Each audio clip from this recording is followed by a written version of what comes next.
de regreso a Panorama Semanal aquí, en el retorno. Yo quería decir, Héctor, que desde el punto de vista ético, no científico como tal, ni médico como tal, ni los derechos de la mujer, ni el triunfo del individualismo y la tercera ola de la revolución individual que estamos viviendo en esta posmodernidad, desde el punto de vista ético puede armarse una discusión de si es admisible el aborto, la interrupción de un embarazo en un determinado número de semanas, por debajo de 20, 22 semanas, un peso no mayor de 500 gramos, y siempre y cuando esa interrupción sea viable, entre comillas, se puede armar una discusión ética que si no es mejor preservar la vida. Yo creo que sí, que esa discusión se puede armar. No es mejor preservar la vida de una criatura que no destruirla u obstruirla en su desarrollo. Es una discusión que puede armarse. Pero decir que las mujeres no tienen derecho a decidir cuando son objeto, por ejemplo, de un incesto,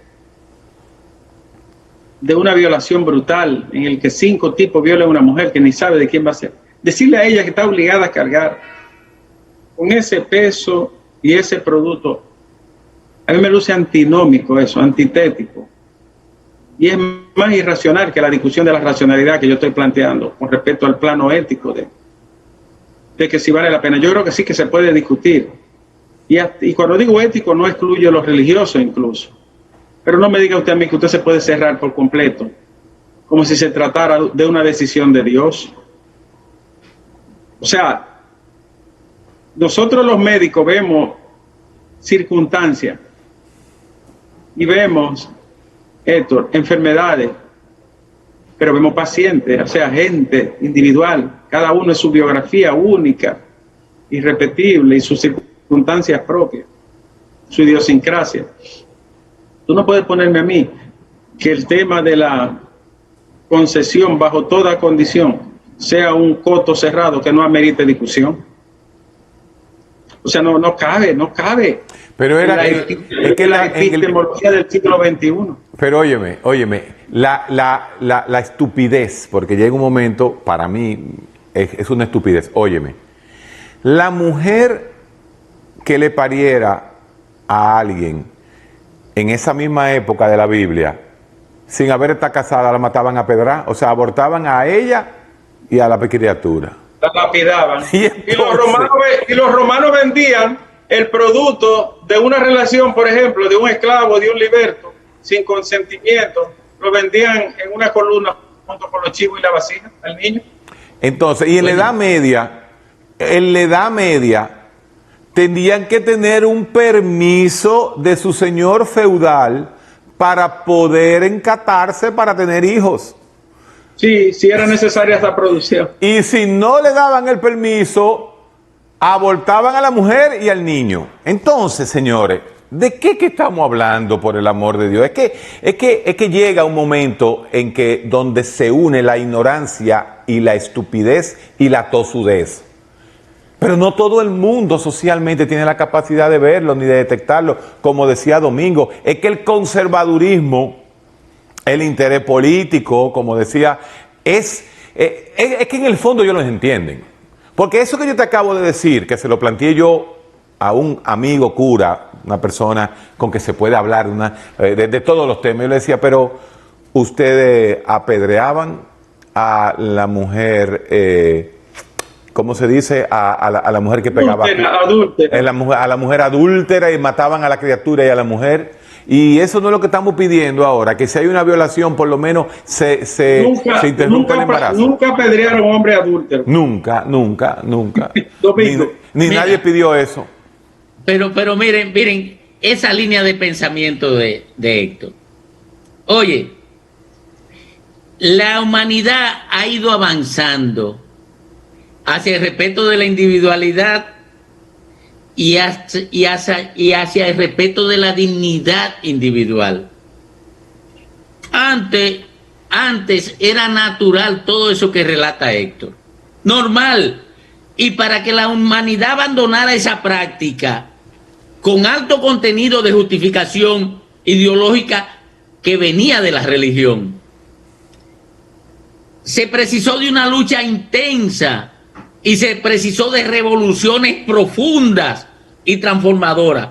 Bueno, ellos están resistiéndose a ese cambio, igual como los inquisidores se resistían al cambio que le pautaba el desarrollo de la humanidad y que le decía, bueno, la gente tiene derecho a pensar diferente. Antes lo mataban porque pensaba distinto y eso lo justificaba la religión, pero eso cambió porque religiosos se convencieron de que era un absurdo.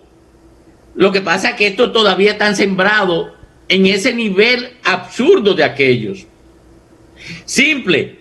Por eso son 5 países que quedan ahí. El reducto de lo más atrasado, de lo más intolerante, de lo más deshumanizado, con un discurso supuestamente humanizante.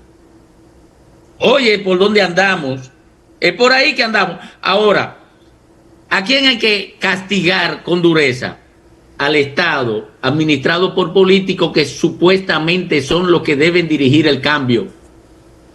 Un cambio que surja de la presión social o de la presión científica, pero a final de cuentas es el Estado que debe dirigir el cambio. Ahora, ¿por qué los políticos dominicanos no apoyan ese cambio?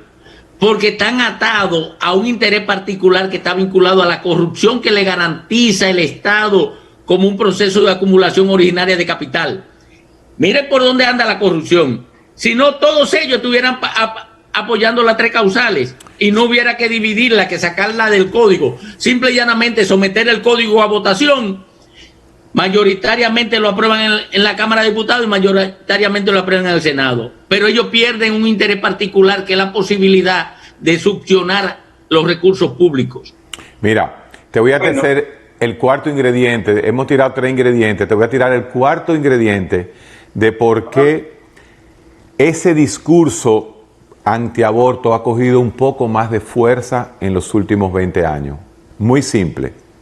Con la caída del muro de Berlín, el advenimiento del posmodernismo sin ideología, como diría Slavoj Žižek, se ha tomado el discurso feminista como un discurso de izquierda. Ya la izquierda no es la izquierda teórica marxista, sino que la nueva izquierda tiene un discurso feminista, pro aborto, LGBT, Y, Z, y entonces el conservadurismo instintivamente e inteligentemente, los grupos de derecha, y tenemos este muchacho, Agustín Laje, que maneja ese tema brillantemente del lado del conservadurismo de derecha, quiere hablar y quiere crear una nueva derecha a través de atacar la nueva izquierda. Entonces, todo lo que es anti-LGBT, anti-homosexualidad, anti-aborto, es tomado como una ideología. Es el advenimiento de una nueva ideología, y es una ideología light completamente. Tienen un problema, Héctor. ¿Cuál es el problema que tienen? La dialéctica.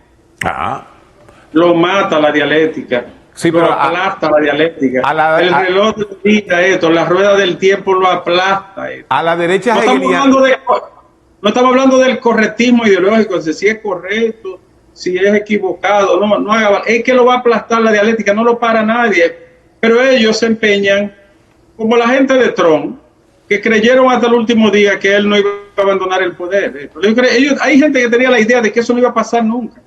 Y amasaron esa ilusión hasta el último momento, fueron capaces de ir a tomar el Capitolio, porque creyeron que él no se iba, porque le creían el cuento a él y le creían el discurso emocional de que le habían hecho un fraude. Entonces así mismo hay gente que se apega a unas ilusiones que saben que están derrotadas de antemano, que son insostenibles, porque la mata lo que llamaba Ortega y Gasset y el mismo Heidegger. El Zeitgeist, el espíritu del tiempo, te termina venciéndote. Sí, pero fíjate que ese discurso derecha le ha dado resultado a Trump, a Bolsonaro y a toda una serie de nuevos líderes que se van reciclando, como decía, pero son episodios. Como decía Domingo, en otra forma. pasan en 4 años, no duran más de 4 años. Son episodios. Bueno, pero es una forma de reinventarse, es un discurso de derecha que casi... Eso es un epifenómeno. Bueno. Lo de un ratito, pero no tiene sostenibilidad. ¿Por qué lo mata la dialéctica esto? Porque los cambios sociales no son lineales. Claro. Los cambios sociales son quebradas. Son quebradas. Entonces, ¿qué ocurre? Que en esa quebrada, cuando está en la parte baja, se fortalecen las ideologías reductivas, se atrincheran y hasta definen eventos con éxito, sobre todo en el ámbito político. Pero es que es muy difícil hoy, en el siglo XXI, quedan. Y lamentablemente algunos se han evanecido o difuminado. Pero es muy difícil hoy apegarse a verdades absolutas. Claro. A metáforas absolutas, Héctor. Es difícil. Te queda Dios como entidad en la que se cree, que una buena parte sigue y seguirá creyendo. Te queda el dinero, que tú no necesitas tocarlo ni verlo ya y crees en él, con un simple código número que tú metes en una maquinita. Y te quedan uno que otro discurso sobreviviente, pero el resto, Héctor, Domingo, ha sido pulverizado. Las metáforas absolutas caducaron. Y el que no entienda eso, morirá como Colón, apuntando para la India. Además, volvemos, este es el último. No, volvemos a François Lyotard, la condición posmoderna. La condición posmoderna. Y el final de los metarrelatos. La agonía de los metarrelatos. No la agonía del Eros de Schulhan, sino la agonía de los metarrelatos. Estas manifestaciones todavía en paisitos de tercer mundo atrasados como nosotros, son las últimas exhalaciones de un relato agónico. Como dijo Martín Buber, la dialéctica es el reloj perfecto de Dios. Eso no hay manera de detenerla ahora. Así es.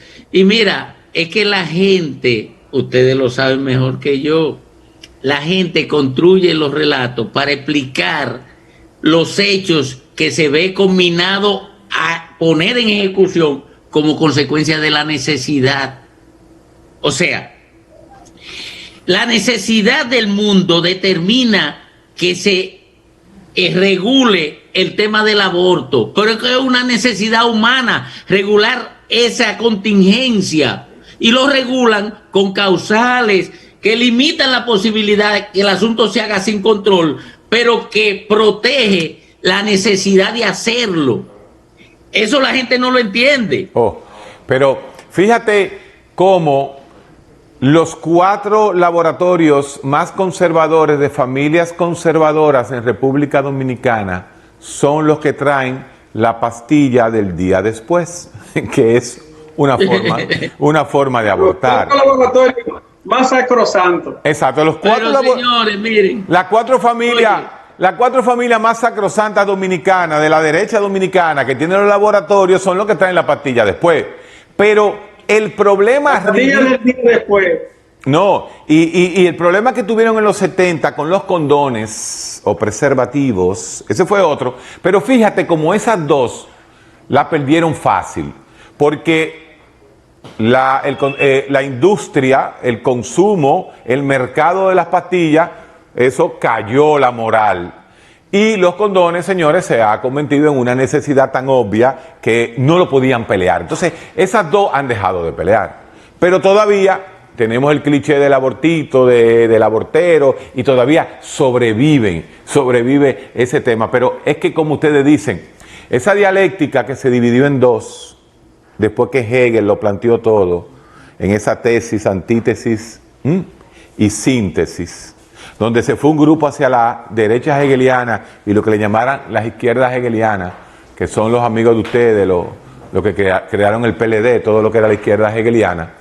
Oye, estamos diciéndolo claro, puede ser que en un momento dado haya una hegemonía de derecha o una pequeña hegemonía de izquierda, que el concepto, pero el discurso liberal, que se lo quieren meter a la izquierda, como mecanismo conservador en este momento y está pasando en Latinoamérica, no tiene nada que ver con esa ideología política. No, lo que nosotros decimos a final de cuentas es que esa absolutez, Sí, aunque se veían los conceptos y los criterios en el pasado, sí.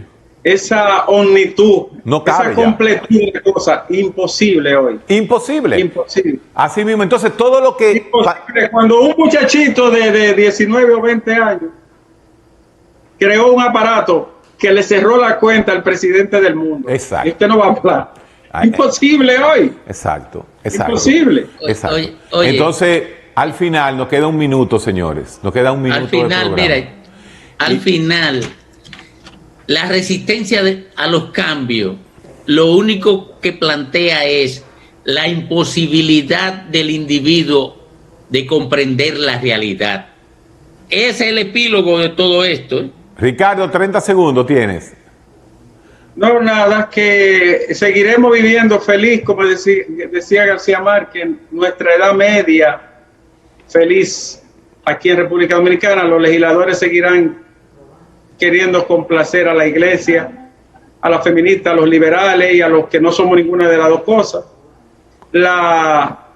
El poder político se va a seguir portando como una ramera posmoderna y nosotros seguiremos viendo este triste espectáculo de la irresponsabilidad para ellos no quedar mal electoralmente. Qué vaina. Bueno, yo creo que el final lo puso Domingo al final del primer capítulo. La transparencia, la hipertransparencia versus la Pero que opacidad. quítalo de Ravisa. La palabra Ya Ravisa está, quedó ya está bien. genial. La palabra Ravisa quedó genial. Y tú, Ya está como bien. acabas de decir, que no estás ni con los liberales ni con los conservadores, no tienes derecho a quitarle la palabra Ravisa a Domingo Páez. Buenas Yo tardes. no me enclaustro ideológicamente. Buenas Está tardes. despatillado. Bye.